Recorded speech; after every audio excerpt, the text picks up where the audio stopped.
There is a fort in New York where people have been looking for a piece of American history for more than 200 years. So far, they've found a lot of old nails. To date, nobody has died trying to solve the mystery, and according to legend, nobody has to die before the fort can be found.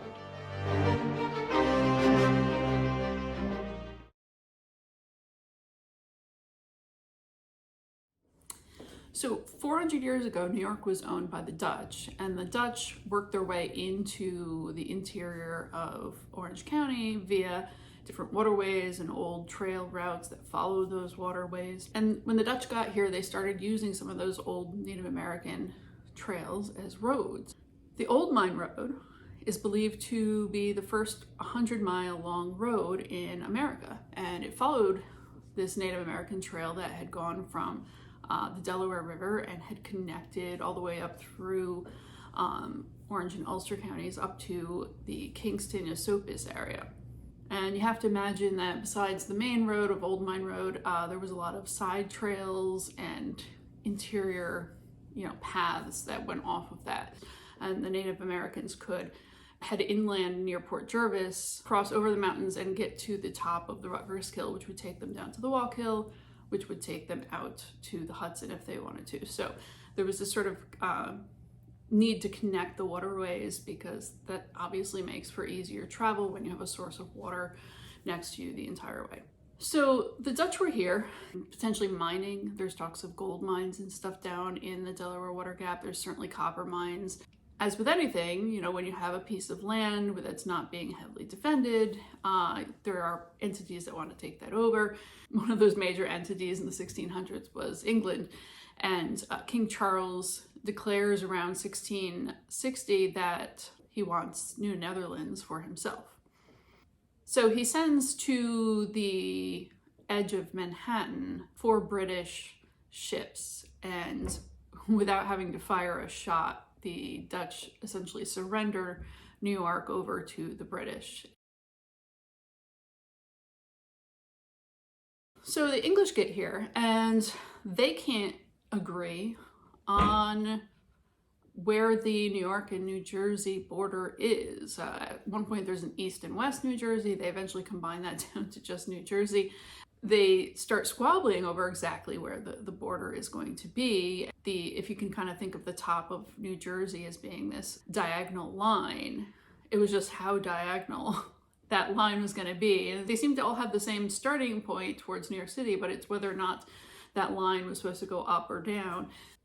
So in 1703, Lord Cornbury starts issuing land patents to his friends along the border, and even though he was supposed to be the governor of both New Jersey and New York, he's clearly favoring his New York City friends. So one of the large patents that Lord Cornbury issues is called the Wawayanda patent. Wawayanda is a Native American word that potentially means winding waters. So if you've ever wondered why, if you look at the satellite of a map of Orange County, you'll notice that a lot of the black dirt farms that are out there today all run on this same angle, and that's because they were following the old border between New York and New Jersey, and so they were making parallel lots along those lines.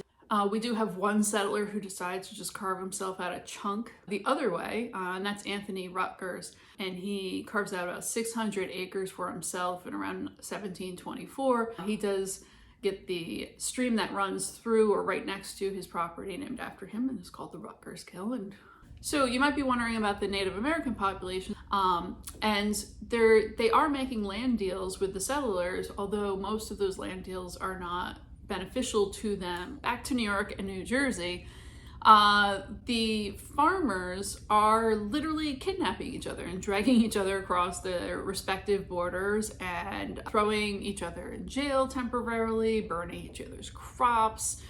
Meanwhile, the politicians on both states are trying to get taxes out of people that live along the border and leases. In some cases, the settlers along the border were being taxed twice. They were being asked to lease land in 2 different provinces, and it just kind of created a whole mess along the border area in western Orange County. So in comes Richard Gardner, and he may or may not be a Quaker. That seems to be under debate. It seems his sister was a Quaker, and it seems likely that he was also a Quaker, but we're not really sure. And Richard Gardner is riding around the border area, and he's trying to lease land for New Jersey. New York is doing the same thing on their side of the border, or in the same area, I should say. And Colonel Thomas Decay in the Warwick area was given a big chunk of the way beyond a patent to lease out for New York, and is, in at least one occasion, roughing up Richard Gardner with his sons and taking Richard Gardner's surveying instruments and journal and that type of thing. So, and the colonists were really torn because Decay would threaten to burn down their homes with them in it if they leased with New Jersey. And for his trouble, Richard requests about 170 acres to be granted to him in what he considered to be New Jersey. And he selects a piece of land right up against the border. It's on his map from about 1752, but it's very vague. It doesn't really show you exactly where his borders were. His name is just kind of written in a diagonal manner on the map. What happens is George Washington down in Pennsylvania is a lieutenant at this point, and he is leading some troops to go protect a fort that's supposed to be being built by the British. He leads a sort of an ambush of some troops in the forests of Pennsylvania, and turns out they're French Canadian troops. He kills some of them and some of them escape. And at this point, the British and the French are not at war, so attacking French troops in the middle of the woods, probably not a good idea. He throws up a fort really quickly. It's called Fort Necessity. It looks really simple. It's like a palisade structure. It's got some earthwork mounds around it, and it takes about 5 seconds for the French to march in from the Pittsburgh area and just take over the fort. And for the only time in George Washington's career, he surrenders. So George Washington inadvertently sort of starts the French and Indian War, otherwise known as the 7 Years' War, which was kind of considered the First World War because it was being fought on different continents.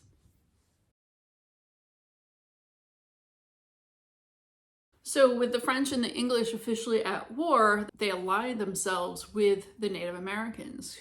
So in comes Ben Franklin, and because he's a Pennsylvania politician, he's asked to fortify the frontier with forts up and down the Delaware River on the Pennsylvania side. Well, the forts that were built seemed to only be there for a couple of years, and they weren't very well staffed, and New Jersey has to take over and build something like 12 to 16 forts on their side. The New Jersey forts are really like the line of defense ultimately. So by 1755, New Jersey organizes what they call the Frontier Guard, and it's troops of men who create sort of a militia, and they're marching up and down from fort to fort. The forts are spread about 10 to 15 miles apart, and they can't get these forts up fast enough. The Native Americans start coming in even before the forts are completely built. They're scalping settlers. They're not discriminating between men, women, and children or anything like that. In some cases, they're dismembering people and leaving them next to the roads so that settlers will see these bodies very quickly, and creating this sort of fear and let's evacuate. And a lot of people do evacuate. And people in the western part of Orange County kind of headed towards Goshen. The raids seem to take place mostly along the Delaware River and then into the Minnesink area. Here comes Richard Gardner. They select his house to become a fort. They are building a palisade, 100-foot square palisade wall around his house. They build 5 log cabins within the palisade. His was the only fort on the chain where they put 2 swivel guns, which are basically like mini cannon. But it seems to work because although some of the other forts are attacked at different times, there's no records of Fort Gardner ever being attacked directly.